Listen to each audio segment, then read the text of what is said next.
So how can you look through the things that are coming up in the holidays and modify it to fit with something that feels really good for you and your family?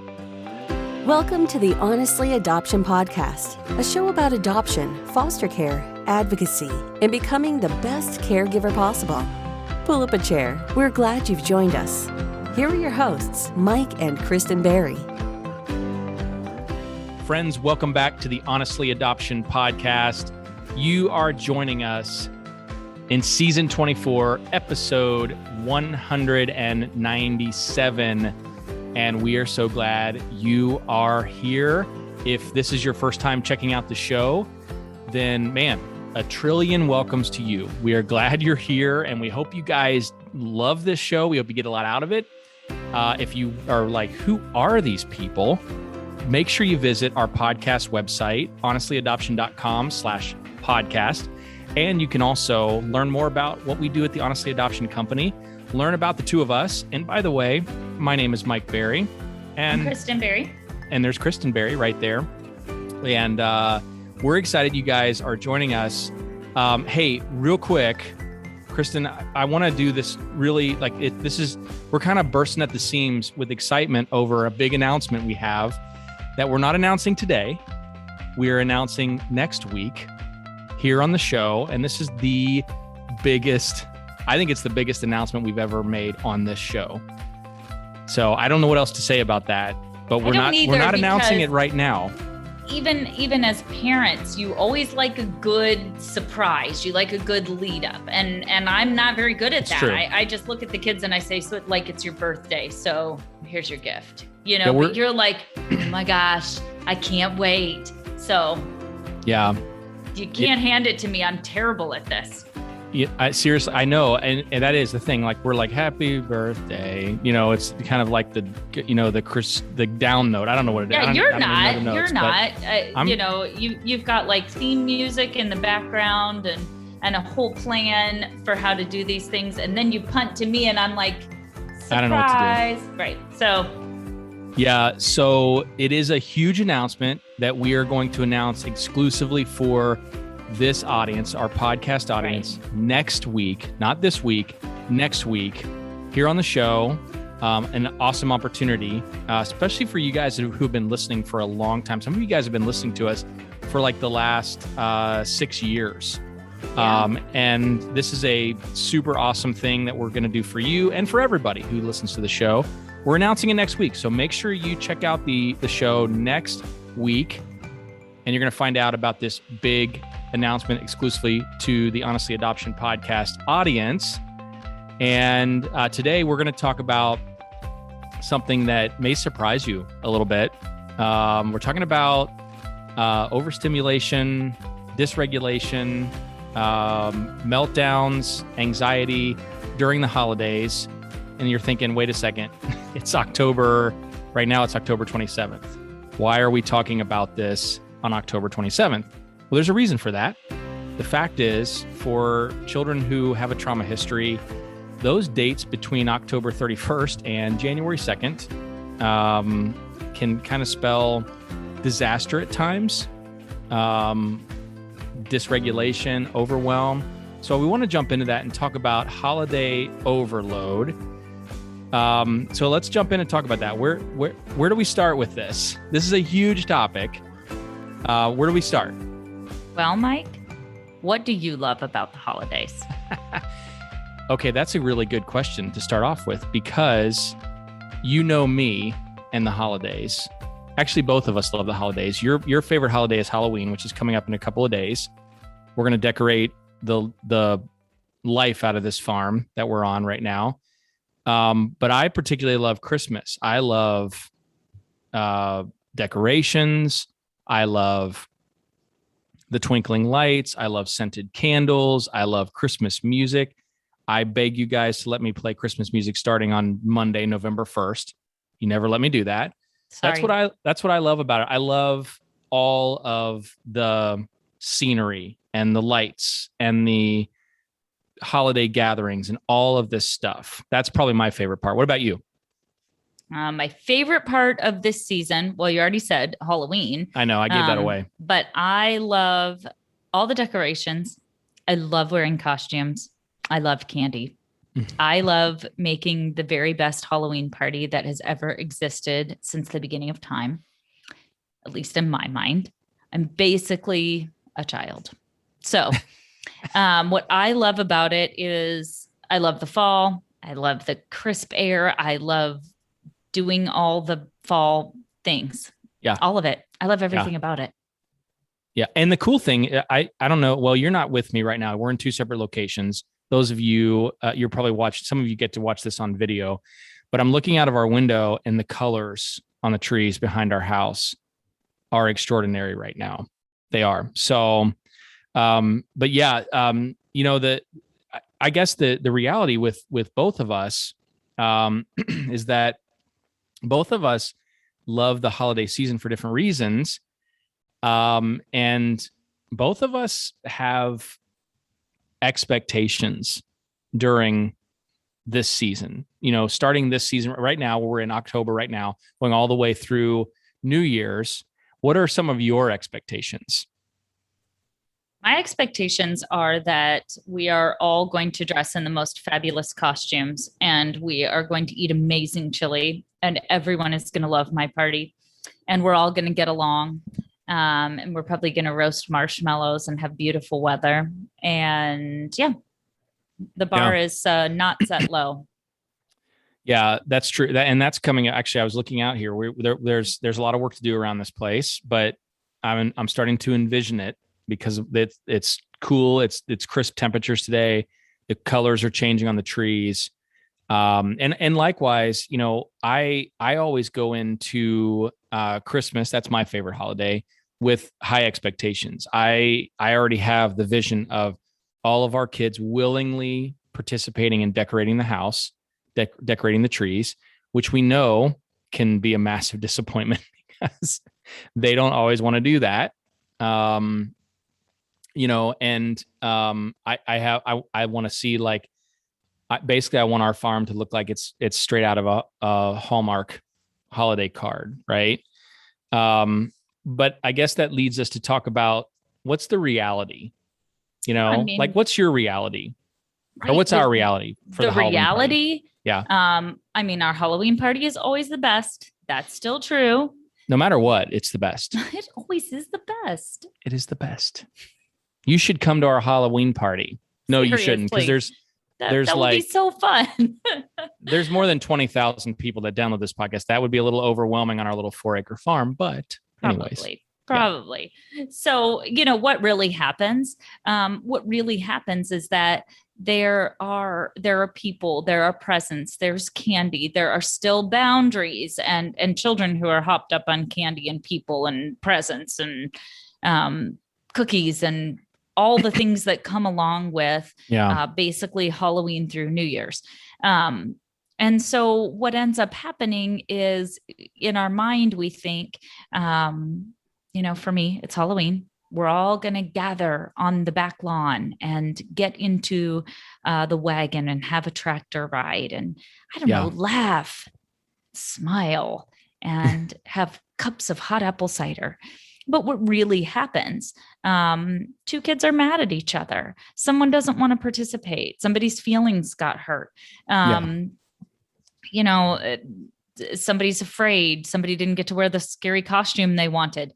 And so the reality is that human beings are a part of the holiday season. Yeah. And it's not just the kids. Adults, come home cranky from work and adults have expectations. And so what really ends up happening is, maybe we thought that every idea that we had was going to be fun, that we were going to create some beautiful memories. Yeah. Yeah. And really, one of our kids had an exam at school. We just didn't ever get around to baking cookies. We were not good at baking cookies. So the reality is a little bit different from how we play it up in our own minds. And because we are the parents, we set the tone for how these next few months go. And so today we just want to talk a little bit about some encouragement. It's possible to enjoy the holidays and still stay sane. And it is possible if we plan ahead and we think ahead. So there are a few things that we can begin to ask ourselves as parents in making that planning. Yeah. So let's walk through those. And this is a great list. I'm looking through the list, I'm reading through the list, and I'm like, oh yeah, absolutely. Yes. This very first item on our list. What do you really want to do? And what do your kids really want to do? Let's lump those in together. Okay. So because you and I found a couple of years ago, we had some grand ideas about Christmas. But we also have two now, at this point, I guess, 4 grown children, 5 grown children. But at the time we had 2 grown children, we had grandkids involved, and we really had to sit down with the kids, all of them, even the adult ones, and say, what is it you expect about Christmas this year? What do you really want to do? Yeah. And sometimes those answers are surprising. So get a notebook out and write down the things that you all really want to do. Maybe we've, flipped through a magazine or Pinterest. I banned myself from Pinterest. It's not a healthy thing for me. So too many expectations. But maybe you were on Pinterest or Instagram, or a friend of yours did something, or you saw a festival in town. Write all of those things down. What sounds interesting to you this year? And then start to narrow it down. What do I really want to do? Yeah. Surprisingly, a few years ago, this was probably 5, 6, 7 years ago now, one of our grown daughters said, I just like going to that lights festival in our town. And the funny part about that is that we had been going to the Christmas tree festival in the town since it started. So 17 years ago. And there literally was one strand of lights on the tree. It was and insane. We laughed. We just laughed so hard. We showed up and there's one strand of lights going up this, decently sized tree. And we've laughed about it for 15 years. And so for one of our grown daughters, that was the event that she wanted to go to. Yeah. And so that went on the list. Well, let's see if we can make sure, when is the festival happening this year? Come on, let's see if we can all go and meet up together. I wouldn't have known that was an important thing, but in her memory, that was something that, always tickled us, that we just had a good joke about when it was one strand of lights. And, we've gone back every year, and the town has since purchased more lights. Really good stuff. I totally agree with that. Here's another good question. What can you let go of intentionally and feel good about? Right. So once you've created your list and all your ideas and the fantasies that you have about this holiday season, look through it and say, which of these things can go and I can feel good about crossing them off the list. Yeah. The truth is, we don't bake at our house. I kind of wish we did, because I actually love cookies, but we just don't. You don't, I don't. One of our kids kind of likes to bake, but they've grown up and probably baking at their own apartment now without us. Yeah.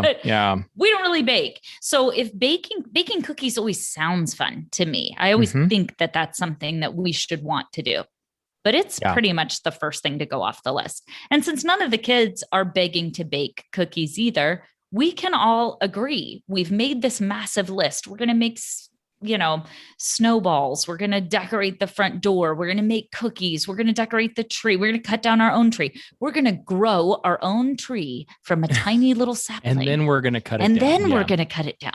Maybe we are. Maybe we aren't.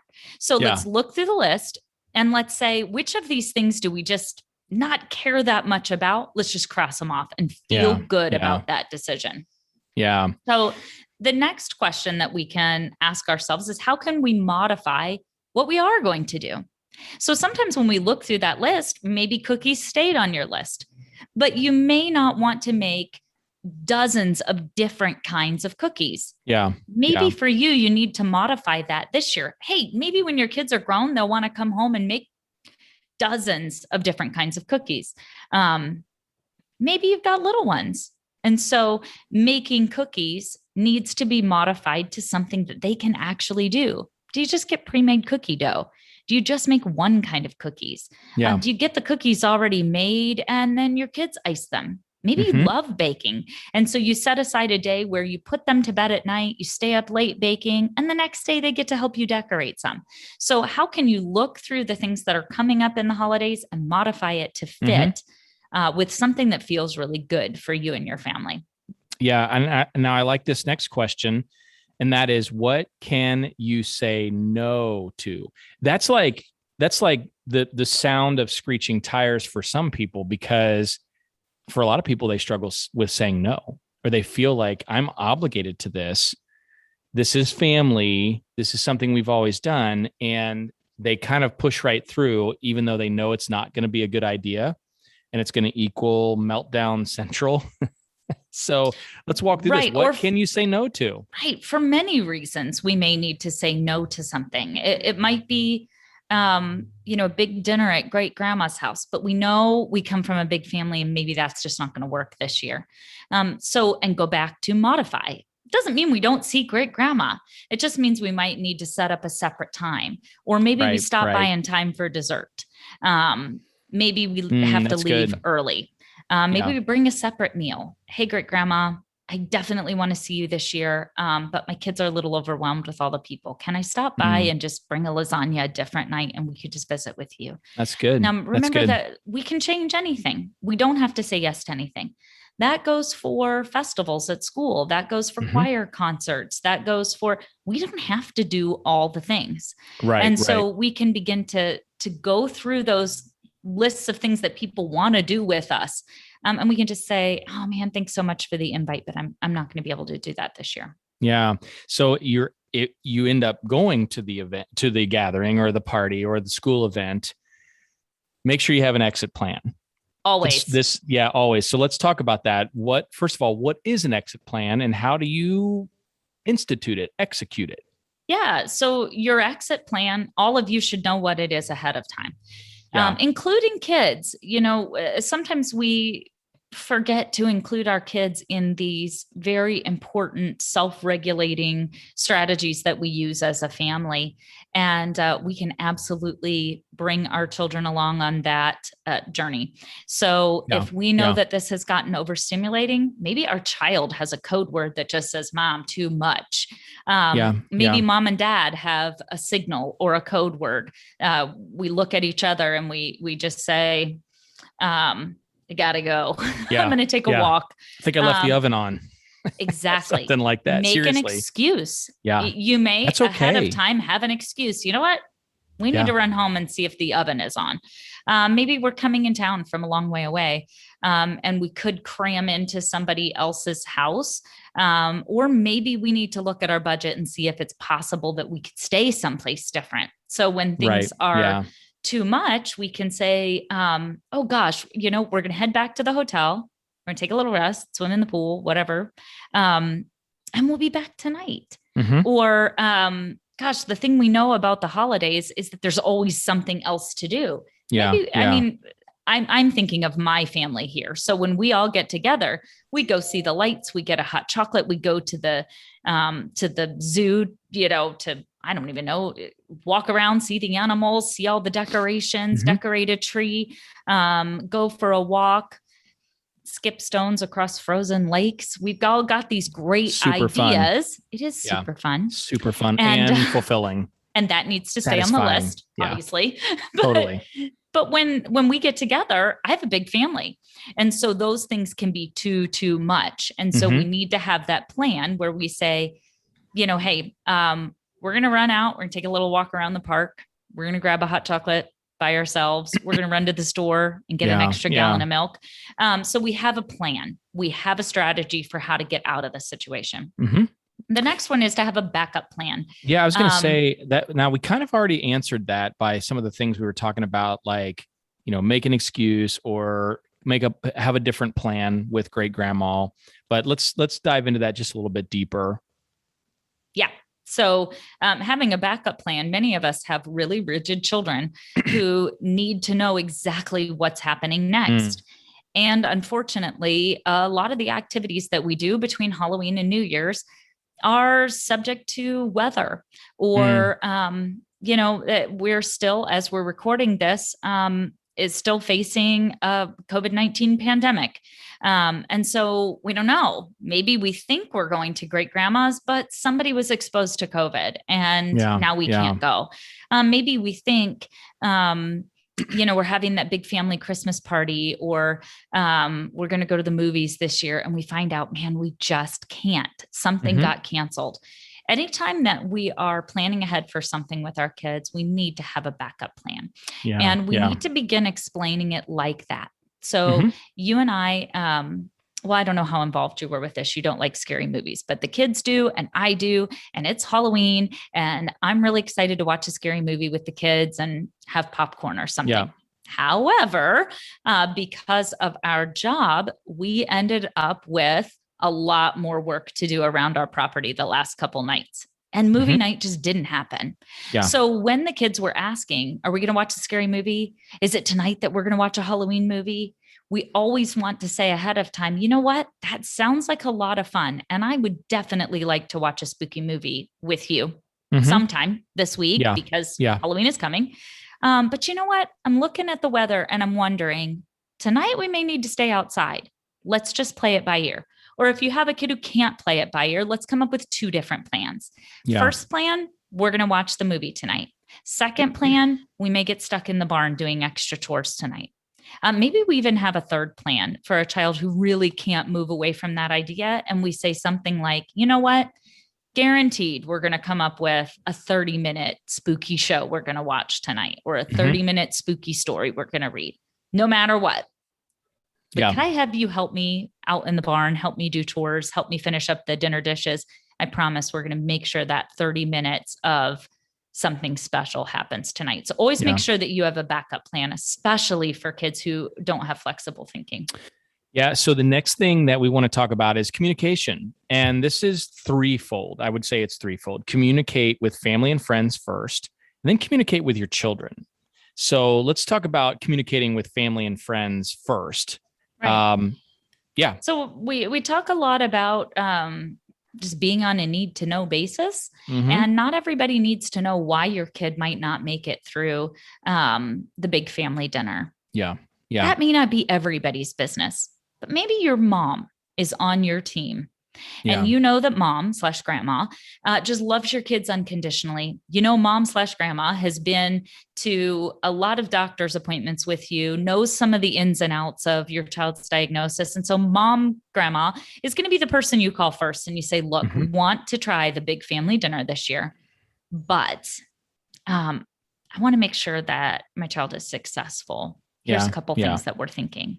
We're thinking we're going to come by at this time. Here's our backup plan. Here's our exit strategy. If we disappear to, quote, check this if the stove is on, you'll know we didn't just want to skip out on your party. We just want you to have a heads up. If we say we got to go walk the dog is code for we got to get our bodies and minds regulated again. So pull your family in. Not everybody needs to know everything, but you can usually communicate what they can expect from your family and what you're able to participate in this year.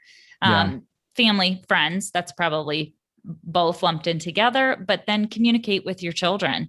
How does your body feel? What do you like about having the big Halloween party? What do you not like?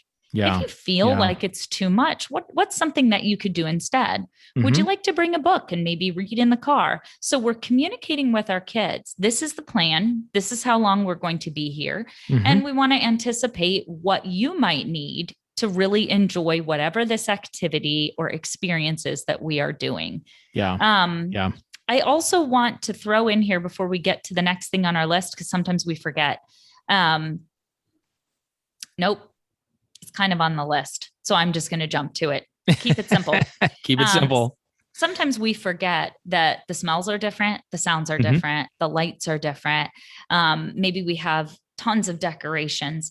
The truth is I can't stand the extra decorations. And so this is a point of contention in our house every year, but my anxiety level goes through the roof if we're going to have lots of decorations of any kind. So that's how I feel. Some kids are really sensitive to smells. and we don't need to light 10 candles in the house. Yeah. Some kids are really sensitive to lots of lights or blinking lights. So be looking around at what you have and what you can enjoy, and how can you do that in a way that is simple so that it really does feel enjoyable when you walk in. You see the Christmas tree and you just enjoy the Christmas tree, but you don't feel like there's too much chaos going on. Yeah. Whatever it is you're doing, there's usually a way to take it down a notch. I know I'm not a jewelry wearer, but I know there's some advice: put on everything that you want to wear out for your night on the town and then take off a couple pieces. Yeah. That's not effective for me because I'm not wearing jewelry. But if we're looking around at what we're doing during the holidays, make a plan for everything and then take away half of it. Right. Yeah, I think it's also important to keep it simple too, because remember that the holiday season equals grief and loss for our children. And a lot of the dysregulated behavior, a lot of the overwhelm comes from things that they could be reminded of, like sight, sound, smells, even taste, holiday treats and whatnot, can remind them of something that they used to do before they entered the foster care system. Right. And it can be really, really hard. So you have to keep it simple. And I think also keep it very flexible, because you may have to modify. It may be too overwhelming. The Christmas tree may be too overwhelming, right? The scented candles may be too overwhelming. And it may bring up reminders. So you have to keep it simple and keep it flexible. And then finally, reward yourself. When you do a good job with this, or when things are working out, when there's peace, be willing to reward yourself. Absolutely. If you've done something that feels really special, maybe it even caught you off guard. You were walking home from school with your child, and it was the first snow, and you just stopped and looked up at the sky and watched the snowflakes. Reward yourself. You did it. That was your holiday memory. You've done it. And remember that it will be those little things that your kids will remember for the rest of their life. There's really no way to know, which time, which activity, which thing is going to stick out in their minds. But when you, as the parent, look back at your childhood, what are some of the most magical things that happen? And they were just the very simple things. Yep. So when something like that happens, you watch the snowfall, you listen to a beautiful Christmas song, you visit with a friend, reward yourself. Tell yourself, good job. That's good. That's good. Yeah, guys, listen, we hope you've gotten a lot out of this. And as you're listening to this on, through our podcast, we actually compiled 4 different interviews that we did with trauma-trained therapists from a couple of years ago, packaged them into what we call the Holiday Survival Guide.